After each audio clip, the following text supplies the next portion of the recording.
write a love song tonight. Well, you bring the rhythm and honey, I bring the rhyme. Make it high, make it low, make it fast, make it slow. TVC apresenta mais um programa O PACAF e a Comunidade. 2 semanas aí que a gente estivemos fora, não apresentamos o programa, mas quero agradecer a Alexandra, né, que faz parte da direção da UPACAF e é da Associação do Hip Hop, e faz parte também da UPACAF, esteve nos representando em 2 semanas aqui, né, trazendo alguns convidados, falando sobre cultura, falando sobre eventos que vai acontecer na nossa cidade, e esteve aqui presente aqui, né, trazendo algumas pessoas da área da arte, né, aí para discutir alguns assuntos aí. Nos representou bem e sempre quando a gente precisa, a Xanda sempre está à disposição aí. E ela que faz parte também da direção da UPACAF. E agradeço, né, por ela ter feito e fez muito bem, né, apresentou bem o programa da UPACAF e a Comunidade. Hoje, né, a gente retornando ao estúdio da TV Comunitária, e hoje nós vamos comentar, né, eu tenho acompanhado o Jaime, né, e a gente tem feito algumas visitas em algumas outras cidades, conhecendo o trabalho dos conselhos de saúde e também conhecendo a realidade da saúde, né? O SUS que a gente sempre defende. E a gente sempre visita alguns locais e traz mais experiência e também repassa a experiência para os conselhos municipais. E a gente está sendo bem recebida, né? Está bem recebido aí em algumas cidades. Estivemos essa semana, no dia 13, na verdade saímos 12, né? Chegamos no dia 13, cumprimos agenda em Rosário do Sul, no dia 13, visitando, conhecendo como funciona a saúde, acompanhado aí pela a Eva e a Silvia, que tem foto aí que o Birinha depois vai colocar ali, né? Depois a gente fala sobre. Tá? E também estivemos em Santa Maria lá visitando o Conselho da Saúde. Trocando experiência, né? Muitas coisas a gente aprende e muitas coisas a gente repassa de conhecimento. O Jaime, que está aí há 10 anos aí no Conselho da Saúde, foi coordenador também do Conselho da Saúde e tem uma grande experiência aí e nos ensina muito, né? Eu sou um aluno, né, Jaime? Boa tarde, Jaime. Nesse sábado, né? Esse programa vai ao ar o sábado, nesse sábado aí, a gente agradece aí a tua presença.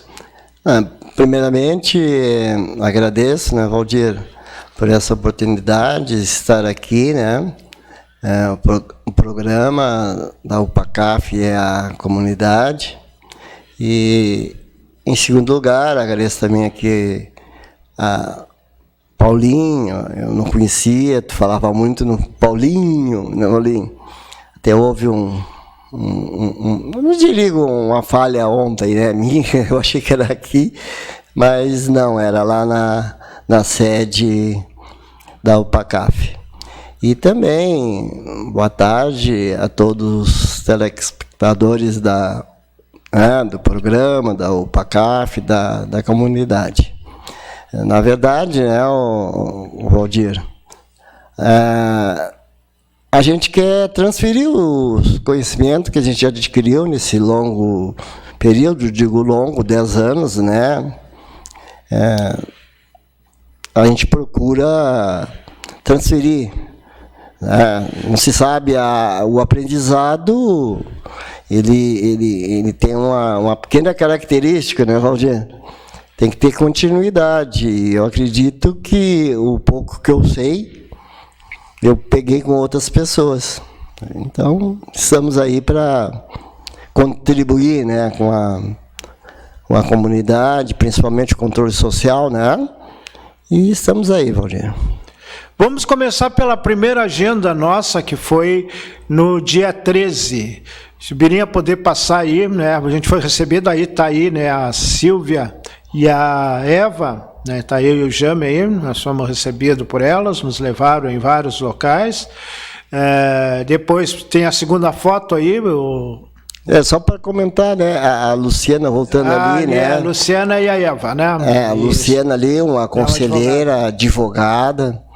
A gente observou lá que ela tem um bom conhecimento das regras, né? do conselho. Ela representa mesmo ela é suplente da Eva, né? Dentro de uma cadeira lá do Conselho de Rosário do Sul. E também, né, a gente visitou também um enfermeiro que tem a segunda foto lá, tá ali, nos recebeu, nos deu uma aula, né, de conhecimento da realidade de saúde de Rosário do Sul. Gostaria que tu comentasse qual é realmente a experiência que ele nos passou aí, né, muito conhecimento aí da coisa, a realidade lá de Rosário do Sul. Ele é um enfermeiro que é muito conhecido e que todo mundo gosta, né? É muito atencioso com os pacientes, procura atender todo mundo lá. Ele é um enfermeiro, mas como se fosse um médico, né? Exatamente. Todo mundo procura ele. Exatamente. O Jair é uma pessoa enfermeiro que conhece bem, muito bem mesmo, a realidade lá do município de Rosário, né? Ele fez uma descrição assim detalhada. Eu confesso para vocês que fiquei bastante impressionado da maneira clara que ele colocou, né? Como estava a saúde lá, né? É um rapaz muito atento. Vocês vão ver aí um local, as próximas fotos que o Bira vai mostrar. Aí, ó. É o local onde nós somos recebidos por ele. Recebido por ele, lá no fundo. Ele trabalha aqui na esquerda ali. E eu diria assim, claro, como o Valdir falou no início, nós aqui no município, é uma troca de experiência, né? Nós estamos buscando informações e levando. Acho que lá em Rosário nós temos mais o que levar, né? Eu acho que é interessante, mas a saúde como um todo no país não anda muito bem, né? E lá não é diferente. Essa foto já é na agenda dia 14, né? Nós tivemos uma reunião de manhã, às 9 horas da manhã, com o Conselho Municipal da Saúde de Santa Maria. Eu queria que tu repassasse o que foi. Ali a Maria do Carmo é a presidente, ela é técnica, né? À tua esquerda, daqui à esquerda, né, Valdir? Isso. Técnica de enfermagem. E lá nós percebemos, quanto a presidente do conselho, a Maria do Carmo, ela, não estou dizendo que os outros não, mas ela está muito bem focada. Ela sabe a responsabilidade que ela tem, mas ela tem um largo conhecimento, né? E eu percebi também que ela está bem à frente, eu digo ela, em relação ao GERCOM. Eles ficaram surpreendidos quando eu comentei que aqui no município o GERCOM não era aquela visão que eles estavam tendo lá. Eles pensavam que nós aqui, quanto ao GERCOM, que é um sistema de gerenciamento, tanto de consulta como exames, que nós estaríamos assim, ó, quase com a Ferrari. Não, nós estamos gatinhando aqui. E a outra conselheira também, ela é enfermeira, a Benildes, né, Valdir? Também muito bem focada, com bastante conhecimentos, e eles ficaram surpresos no momento quando nós colocamos que nós estávamos lá, custeada pelo município, né? Porque eles fazem o deslocamento deles para outras regiões e até fora do estado a custa deles. Então, nós ficamos de encaminhar para eles lá, né? Por que que o município aqui custeia nossas despesas? Tudo baseado dentro da legislação.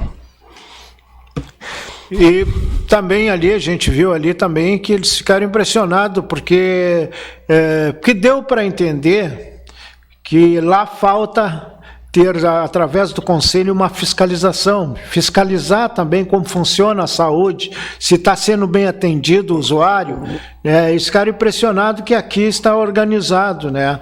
Porque aqui ainda temos voluntários, são poucos, mas que a gente fiscaliza para ver se o atendimento do SUS está sendo bem atendido. A impressão que deu para ver, tanto das conselheiras, que realmente eles ficaram impressionados, que eles gostariam de ter, eu acho que tivesse lá fiscal para poder fiscalizar, né? Coisa que não tem. Mas a gente vê que não tem, né? E que ajudaria muito em saber o funcionamento.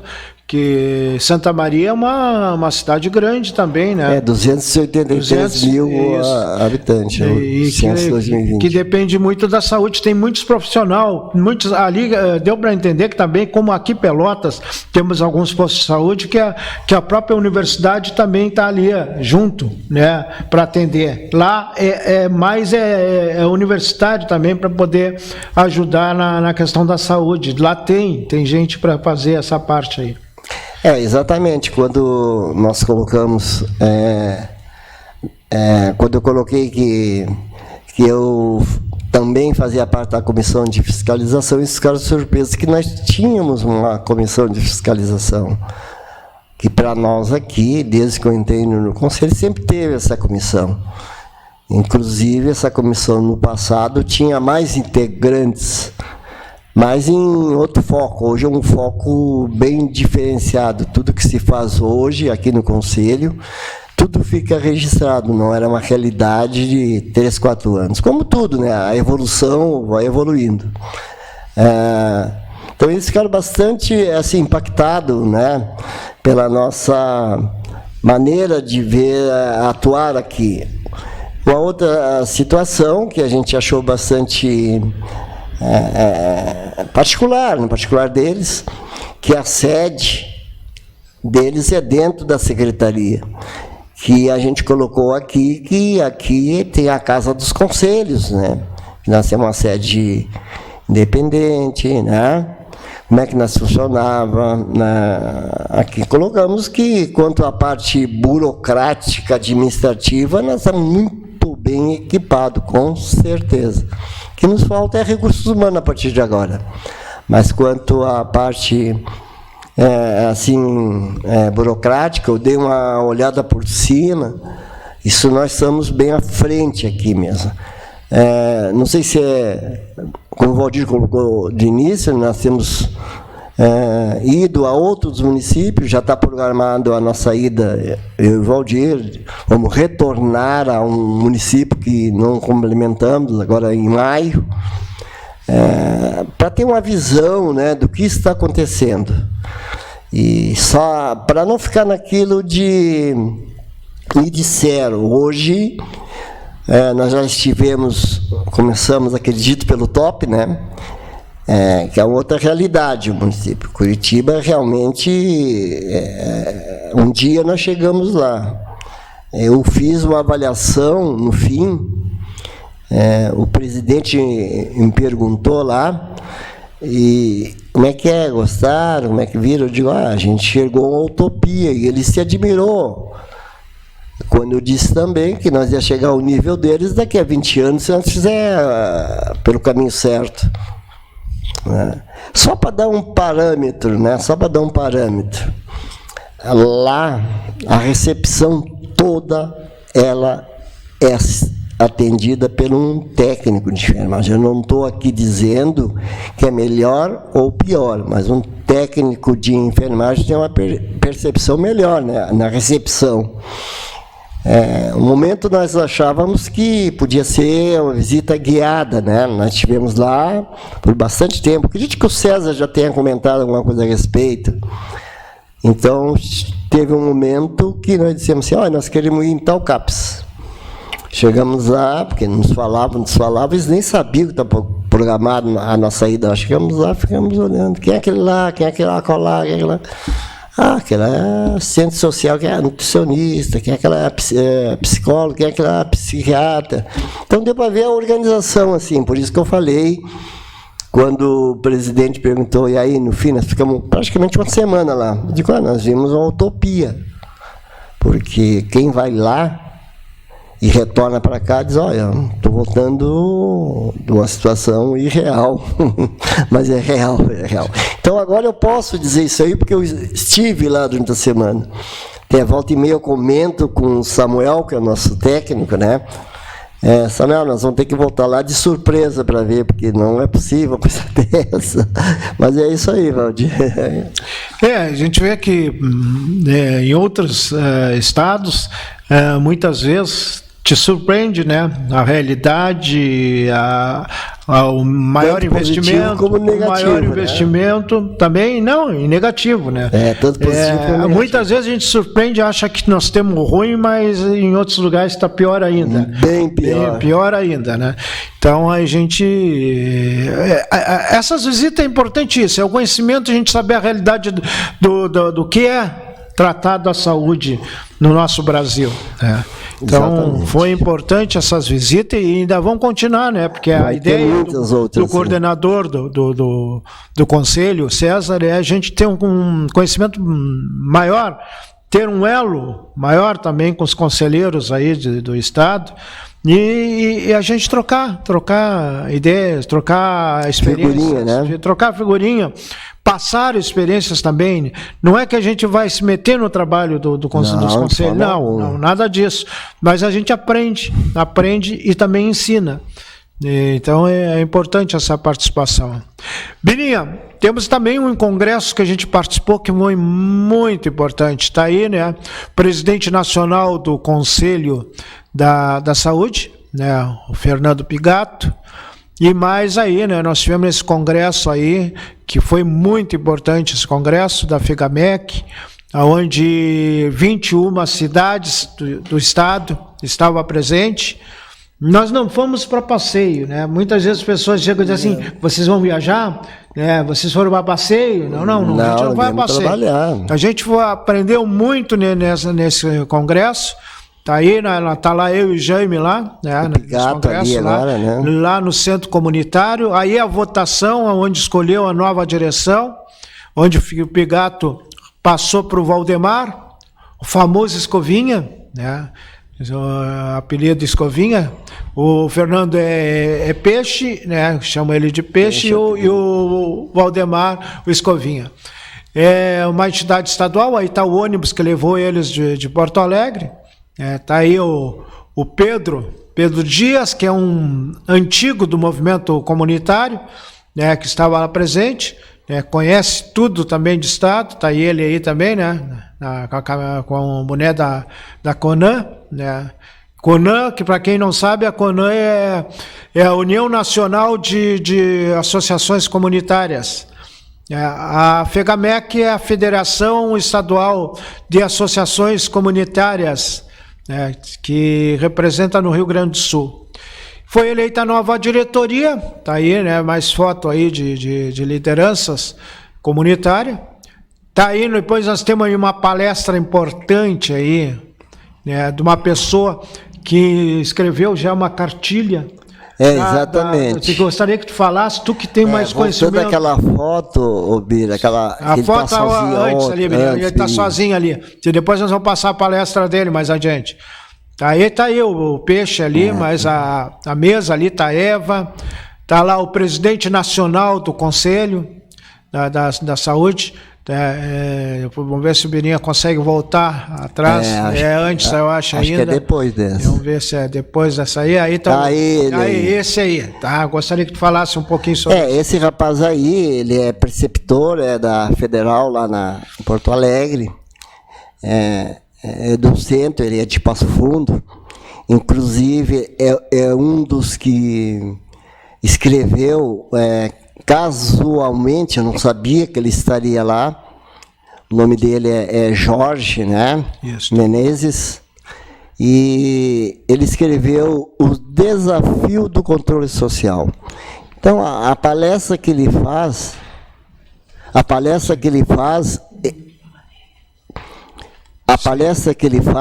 é extremamente importante.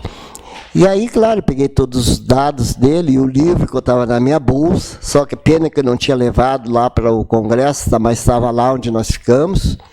E é fundamental. E ele me colocou que essa apostila, que é o Desafio do Controle Social, ele ainda tem lá, no Instituto, lá de Passo Fundo, que editou 10.000 exemplares dessa apostila. E a palestra que ele dá é incrível. Eu acredito que bem breve a gente vai viabilizar a vinda dele aqui para ele palestrar, porque é fundamental. Inclusive, eu vou ver se faço contato com ele, que ele envia o que tem lá aqui para o conselho, né? Na apostila, o que ele falou está na página 41, né? Então, eu vou fazer esse contato para ver se tem. Ele disse, não, eu tenho esse material ainda lá, em Passo Fundo, lá onde é a terra natal dele, né? Eles fazem, não lembro agora, eu sei a sigla, não sei, não vou dizer para vocês, CIAP, em Passo Fundo, não, CIAP, faz parte do CIAP. Não vou saber dizer o que é eu não sei se o Birinha... de estudo, uma situação assim, centro de estudo, né? Nós temos, parece que agora, não sei se é nesse momento, Birinha, é agora, né, e a gente já vai se encerrando por aqui, nós vamos dar essa grande palestra que a gente teve lá nesse congresso, do Jorge, né? Só para te despedir aí, para a gente já rodar essa matéria. O tempo passa rápido, né? Nós temos em torno de 25 minutos, tenho certeza que vocês vão gostar. Olha, mais uma vez eu agradeço, né, o Valdir, e agradecendo o Valdir, a direção aqui técnica, o Birinha e mais seus colegas. Um alô também para todos os telespectadores que se conectaram na UPA-CAF agora, em comunidade, no programa, e até uma próxima que terá outras, se o Valdir convidar, né? Não, com certeza. Então, Birinha, pode rodar a matéria, então. Processos participativos. A gente tem políticas públicas com controle social, né? Com conselhos funcionando, com as associações de moradores, com movimentos sociais, enfim, uma série de liberdades políticas e individuais que elas são possíveis no processo democrático. Portanto, se você juntar tudo isso, diziam eles, nós estamos num processo de consolidação da democracia, ou seja, quase que chegando a uma ideia de uma democracia ideal. Essa é a segunda fase do processo. Muito legal, né? E a gente fica muito feliz. Aliás, o Brasil sempre foi uma referência em termos de democracia, não só democracia formal, mas na democracia participativa. O Conselho Nacional de Saúde, os conselhos de saúde, as políticas públicas, o orçamento participativo, enfim, uma série de iniciativas dão ao Brasil, ou pelo menos dá ao Brasil, o título de um país democrático consolidado. E aí nós chegamos a um terceiro momento desse processo, que eles chamam, nós já transitamos, já consolidamos, agora o debate é sobre a qualidade da democracia. Não é mais se nós somos ou não somos democráticos. Não é mais se a gente pode voltar a não ser democrático. Agora a discussão é qual é a qualidade da nossa democracia. E quando a gente fala de qualidade da democracia, tem a ver como é que o Estado responde, por exemplo, às necessidades de políticas públicas das pessoas. Nós não estávamos nesse processo. Vamos pegar 2013 a 2014, 15, 16, que é o período em que a gente no Brasil estava construindo o que alguns chamam de a versão brasileira da social-democracia. Nós não ampliamos direitos, nós não melhoramos a qualidade de vida das pessoas. Não era isso que a gente fazia, com todas as críticas que a gente tem, com todos os problemas. Mas o processo não era mais dizer, será que a gente pode voltar a ser uma ditadura? Não, isso nunca mais se falou. O que nós estávamos fazendo é dizer o seguinte, diante dessa democracia que a gente tem, como é que a gente qualifica essa democracia? Esse era o processo que a gente estava construindo. E ninguém imaginava que nós poderíamos voltar para trás. Eu acho que, inclusive, nós fomos surpreendidos. Eu diria, tanto fomos surpreendidos, que muitos de nós, até hoje, não entendem ainda como é que esse fenômeno todo está se espalhando e está acontecendo no Brasil. Então, por que eu estou fazendo isso? É para dizer o seguinte, essa é a análise que a gente precisa fazer. Nós passamos desses 3 momentos. Eu lembro de um professor, quando eu estava estudando, e ele estava falando sobre isso, e daí, 1 ano depois, aconteceu o golpe.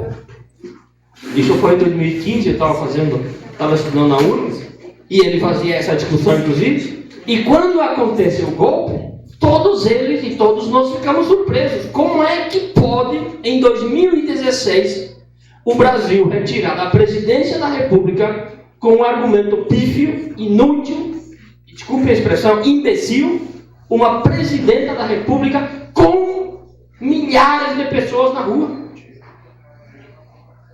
Em 2013, quando começou o processo de mobilização, 2013, 2014, nós não ficamos olhando para dizer assim, quem é esse povo que está na rua e que não fomos nós que mobilizamos?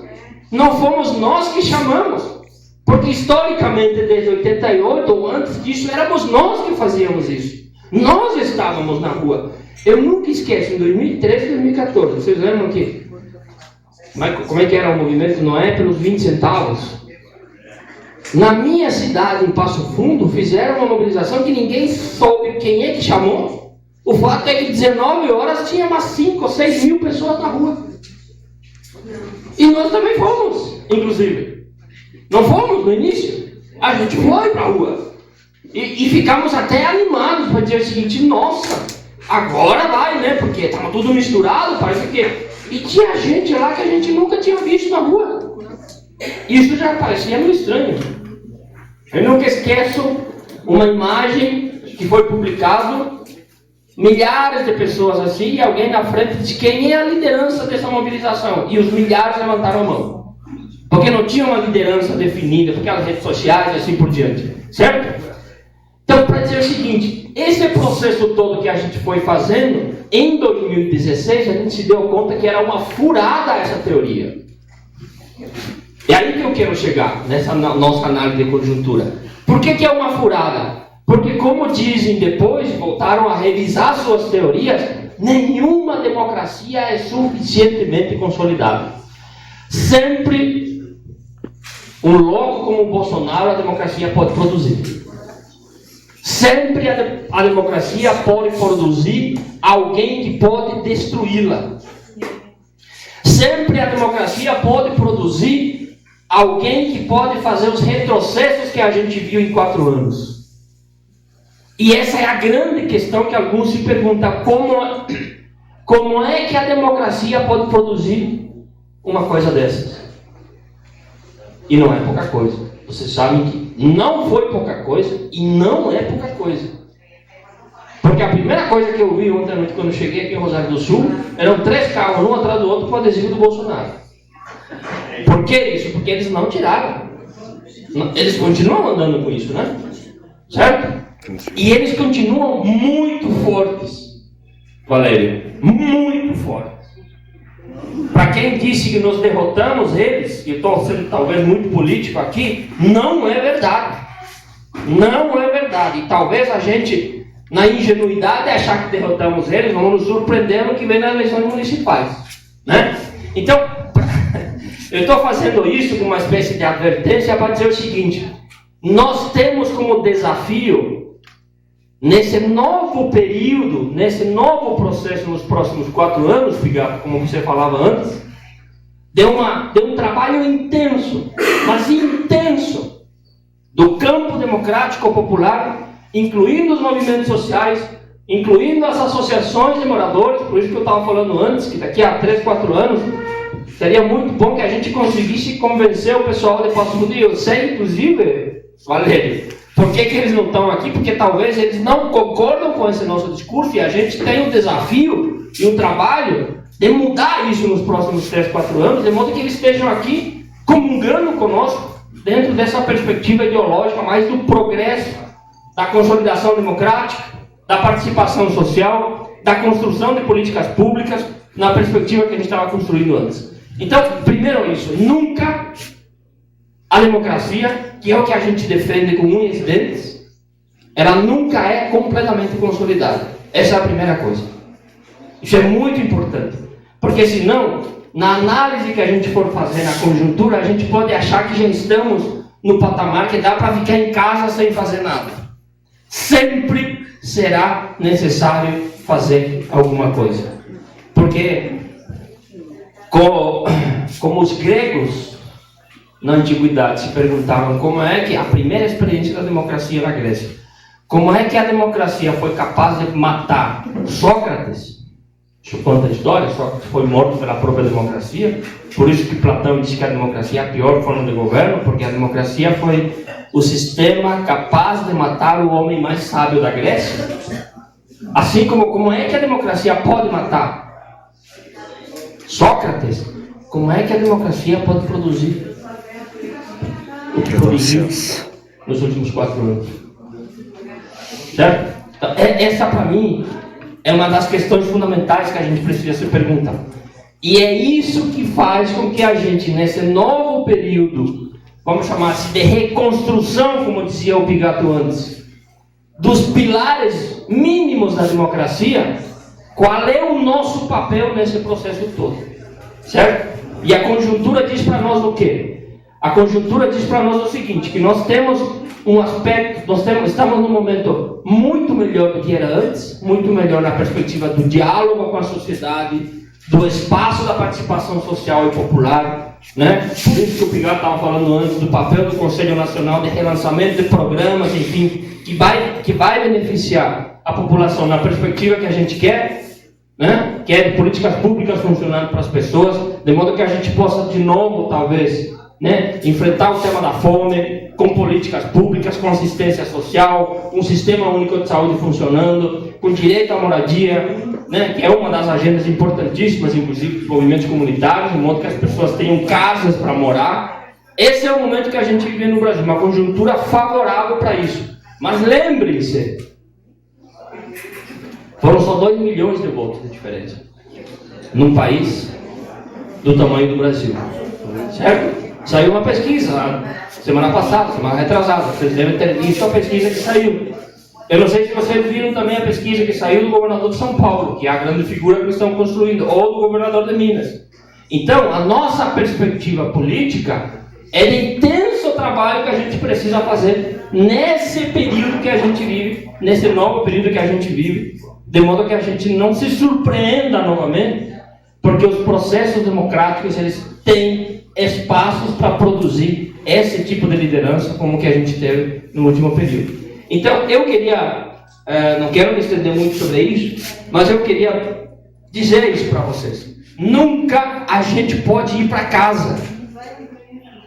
Nunca a gente pode achar que já resolveu tudo e está tudo consolidado. Sempre tem um papel fundamental, importantíssimo que a gente precisa fazer. Essa é a primeira coisa. A segunda, eu imagino que todos vocês aqui não estejam apenas no movimento comunitário. Quem está no movimento comunitário tem relação com o movimento sindical, tem relação com as pastorais, tem relação com os movimentos sociais, tem relação com vários outros movimentos. Diante desse desafio democrático, do momento histórico que a gente vive, a percepção que eu tenho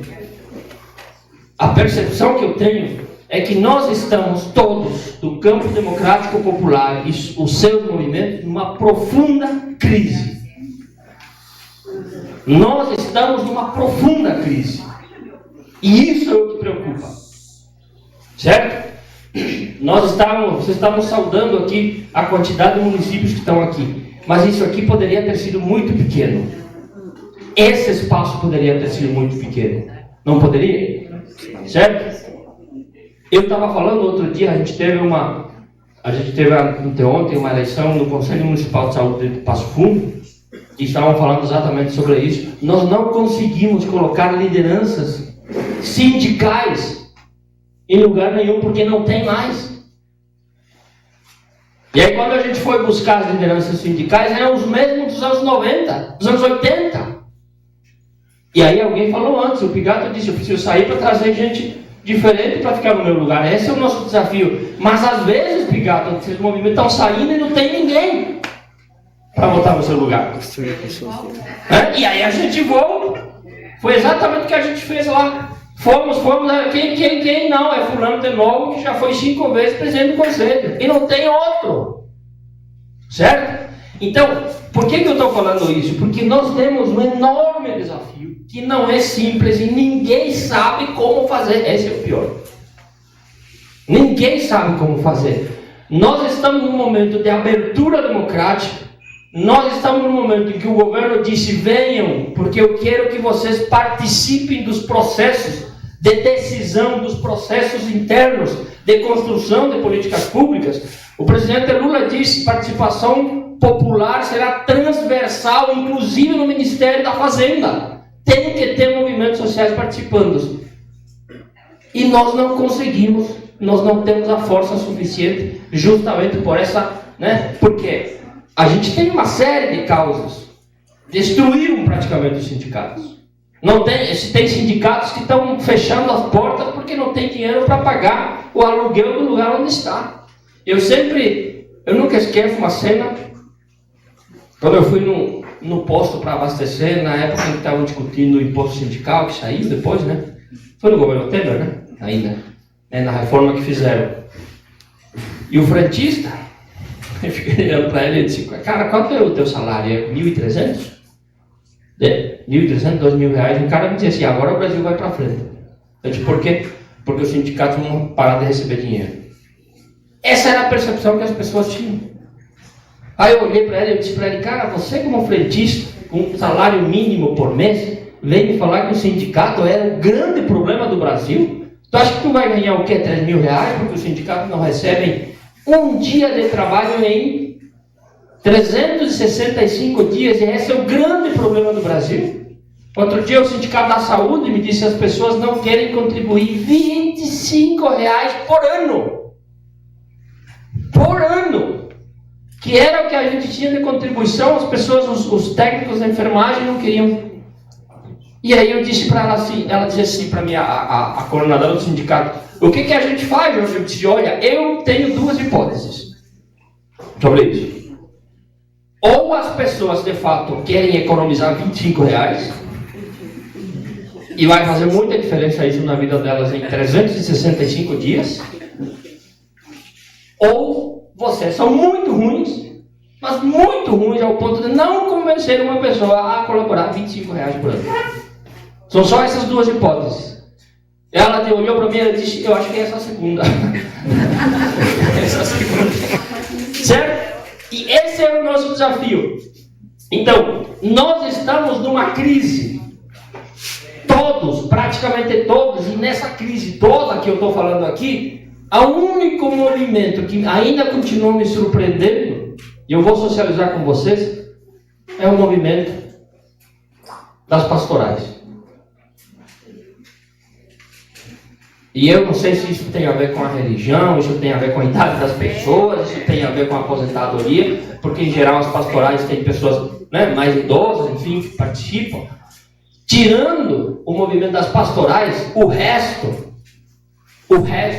movimento comunitário, movimento sindical, movimentos sociais, estão numa dificuldade imensa de trazer gente nova, de botar gente para a rua, de levar pessoas, de conversar com as pessoas. E nós não temos muitas alternativas para frente. Eu não vejo.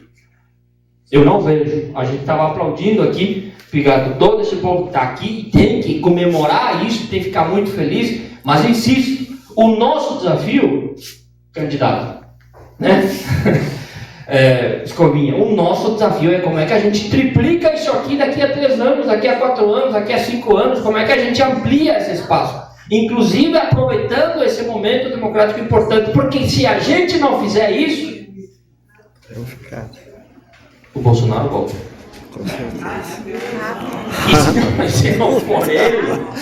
E se não for ele, alguém que comunga com essa ideia. Eu estava escutando outro dia um deputado da base deles, dizer o seguinte: nos próximos 30, 40 dias, nós vamos voltar a fazer mobilização na rua.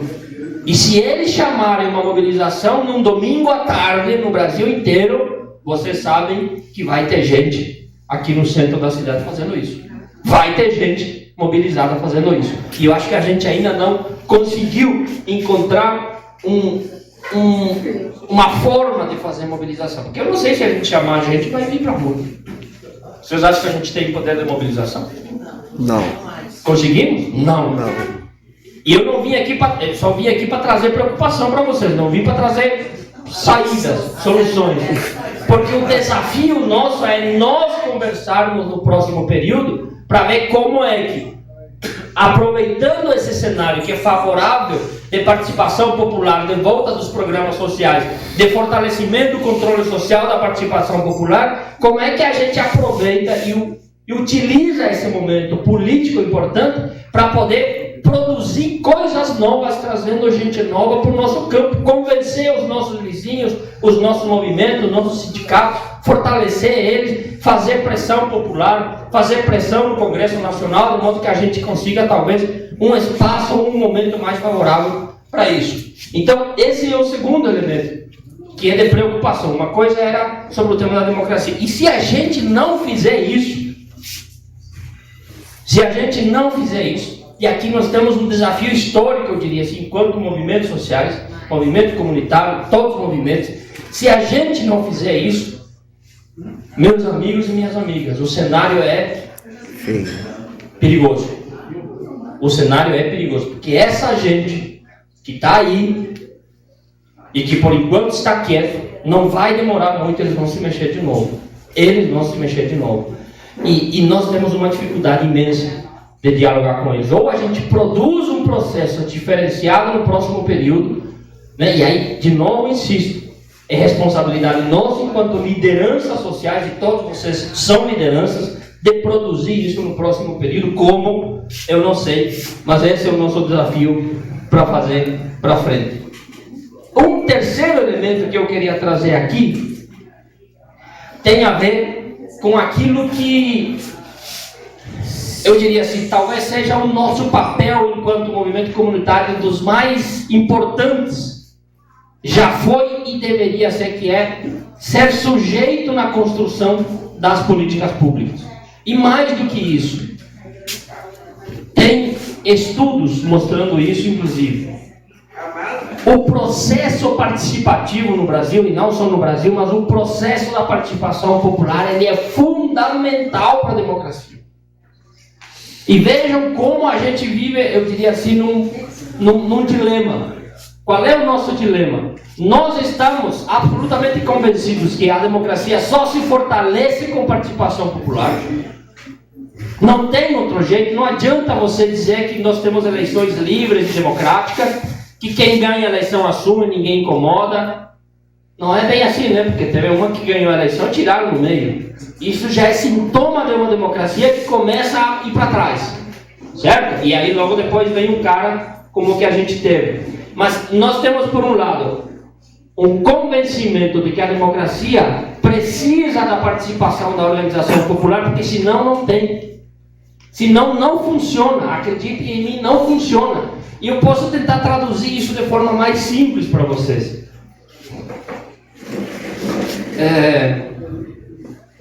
Eu fui seminarista por 5 anos. Não sei se alguém passou pelo seminário, mas nós tínhamos, e alguém falou aqui de comunidade. No seminário você vive intensamente o conceito de comunidade. Ou você vive a comunidade ou você cai fora. Literalmente. E o que é comunidade? É produzir um horário em que todo mundo consiga estar. Certo? É você ter que fazer silêncio, porque depois das 10 da noite as pessoas querem dormir. Eu posso querer fazer um monte de coisa, mas não posso fazer porque existe uma regra de convivência. Certo? É você distribuir a tarefa da comunidade de modo que cada um faça uma parte. Porque se cada um não fizer a sua parte, o todo não vai funcionar. Isso é o conceito de comunidade. Certo? Quando a gente faz isso, a gente tem uma experiência de vida comunitária, como o que vocês falaram aqui, inclusive o Pilar estava citando antes, né? As comidas, enfim, o enfrentamento da pandemia e tudo mais, como é que a gente foi enfrentando isso de forma comunitária. Se nós não fizermos isso, se nós não tivermos essas pequenas experiências comunitárias, que não é outra coisa que é a experiência da democracia, nós não vamos conseguir produzir sujeitos, cidadãos, que tenham apreço pela democracia. Nós não vamos conseguir produzir. O que nós vamos produzir, se a gente não fizer movimento comunitário, movimento sindical, se as pessoas não tiverem experiência de vida nesses espaços, nós vamos ter cada vez mais pessoas que não têm apreço pela democracia. Isso às vezes eu tento explicar e acho que as pessoas têm a gente tem uma dificuldade de explicar, porque não é simples. Vejam o seguinte: se o meu filho ou a minha filha não for para a escola e eu posso educar em casa, não vai ser um cidadão democrático, porque não vai ter o espaço da convivência, a experiência da convivência, do respeito, de ter que lidar com a opinião contrária. Não vai ter isso. Certo? Se eu não fizer isso na escola, ela não vai fazer. Se a minha filha, eu tenho 2 filhas, se a minha filha ficar na frente do computador 24 horas e se socializar a partir do virtual e não sai para a rua, eu estou criando um cidadão potencialmente antidemocrático. Por isso que essas instituições, todas elas são fundamentais. Por isso que a experiência comunitária, a experiência das pastorais, dos sindicatos, do Conselho Municipal de Saúde, do Conselho de Assistência Social, dos vários conselhos e dos espaços participativos, se a gente não tiver, nós não vamos consolidar a democracia. E nós vamos produzir sujeitos cada vez mais antidemocráticos, em que a gente vai dividir a sociedade, como dizia Pigato antes, de alguns setores que não merecem viver, que podem morrer sem problema nenhum. Estou terminando, Pigato. Certo? Então, esse é o nosso grande desafio. E o que a gente tem produzido no último período são cidadãos cada vez mais solitários, porque a gente foi destruindo esses espaços de construção comunitária. E por isso que a gente precisa fortalecer. Por isso que a gente não pode abrir mão disso. Porque se nós queremos uma democracia fortalecida, ou a gente continua apostando e construindo novos espaços, trazendo novos sujeitos e trazendo lideranças novas, de modo que a gente possa fortalecer isso. E é por isso que esse povo que é contra nós não gosta de participação popular, não gosta de controle social, não gosta de nada disso. Porque se isso funcionar, como é que eles vão mobilizar milhares de pessoas por um fake news? Que é o que eles fazem. É assim que eles funcionam. E esses milhares de pessoas que vão lá, inclusive outro dia, um cara estava dizendo, eu nem estava sabendo o que estava fazendo lá. Isso é a concepção absolutamente... isso é absolutamente insuficiente. Isso é uma concepção absolutamente individualista, que é o que tomou conta de alguma forma desses espaços todos que a gente vive. E por isso, só para terminar, por isso que eu estava dizendo antes, esse é o nosso grande desafio. É o mesmo desafio dos sindicatos, é o mesmo desafio dos movimentos sociais e é o mesmo desafio do movimento comunitário. Talvez eu tenha sido pessimista aqui, mas acho que um pouco de realismo e pessimismo é fundamental para a gente poder pensar os desafios para frente. E eu insisto e termino com isso. Não se constrói democracia sem participação popular. Esse é o princípio. Não se constrói democracia fortalecida, consolidada, não se constrói democracia com qualidade se não houver participação popular. Se a gente perder no espaço participativo, a gente vai perder na qualidade e a gente vai fortalecer cada vez mais movimentos autoritários, fascistas, de defesa da morte e que constrói não políticas públicas, mas constroem políticas, né, individualistas. E como que a gente viu, enfim, acho que talvez a experiência do governo anterior foi tão pedagógico para a gente entender o que nós podemos produzir se deixamos de fazer esses espaços que a gente está fazendo aqui.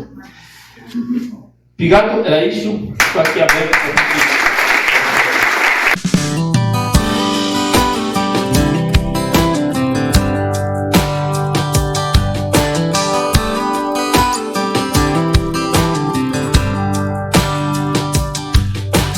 Baby, let's write a love song tonight.